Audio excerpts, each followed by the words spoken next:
Senior Community Cultural Affairs Officer.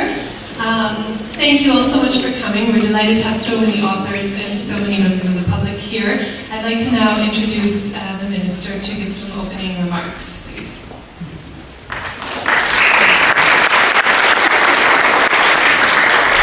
Mrs. Williams, staff, and especially to our authors, this is a wonderful day in many regards for me because I'm also an author and a publisher. And being the minister responsible for culture and social rehabilitation, I'm delighted to see so many authors in this room. When I returned in 1976 from university, thank goodness we had people like Terry Tucker who was writing, Bill Zoom who was writing, and eventually Syl Packer. But really there were only about 5 or 6 authors who were publishing on the island. Now, if you look out, you'll see so many people who are here, and so we're delighted that you're joining us here today. So I thank you for joining us today at our Bermuda Book Fair, A Taste of Tamarind, Tales of Islands Lost and Found. Today is a celebration of Bermudian writers, since through this book fair, we have the privilege of highlighting the work of our featured novelist, the very talented young Bermudian author, Ms. Nadia Aguirre. Can we give her a hand? She's just backstage. As part of our program this afternoon, you will have the opportunity to hear a short excerpt from Ms. Aguirre's first novel entitled The Lost Island of Tamarind.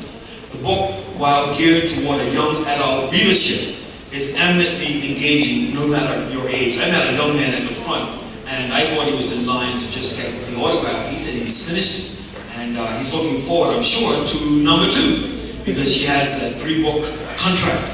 And so already we have a young Bermudian who has read that book. Well done. I'm still on chapter 1. And of course, the fact that the novel's main characters are struggling to find their way back to their grandmother's home on the beautiful island of Bermuda makes this book even more appealing to a local audience.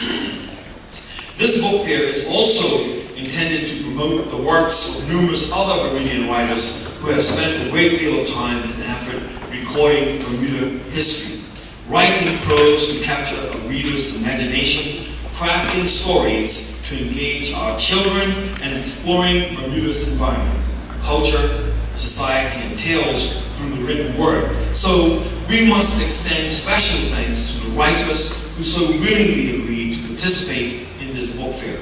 And we encourage you to circulate and support them through the purchase of their books. Thanks also is extended to our program participants, Mr. Wendell Shine Hayward, Alan Smith, poet, Dejan Thomas, dancer, as well as Mr. Anthony Aguirre of Harrington Hundred's father, of course, and Mount St. Agnes Academy. And so on behalf of the Ministry of Culture and Social Rehabilitation, I thank you for assisting us in celebrating Bermudian writing. Thank you.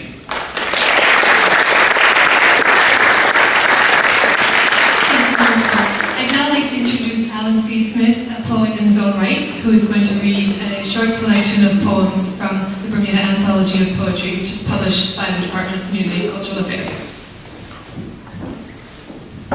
Good afternoon, everyone.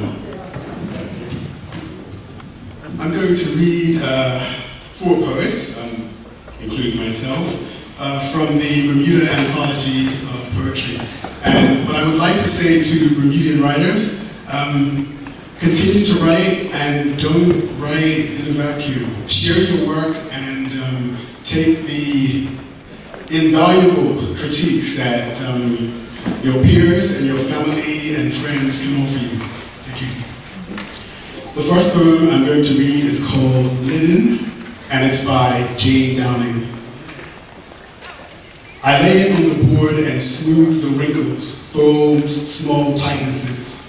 The mute geography of 80 years. I spray, press, push the iron's aged weight until the linen's rumpled softness yields and flattens to a stiffness, white as stone, reflecting summer's grassy light laid bare. The linen landscape fades and you are here. Your arms are in my bones. Your ghost appears in me, a shadowy fold of time laid flat.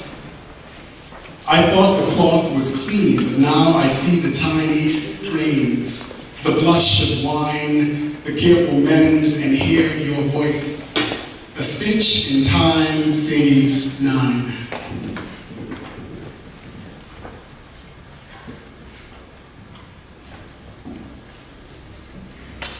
The next poem I'm going to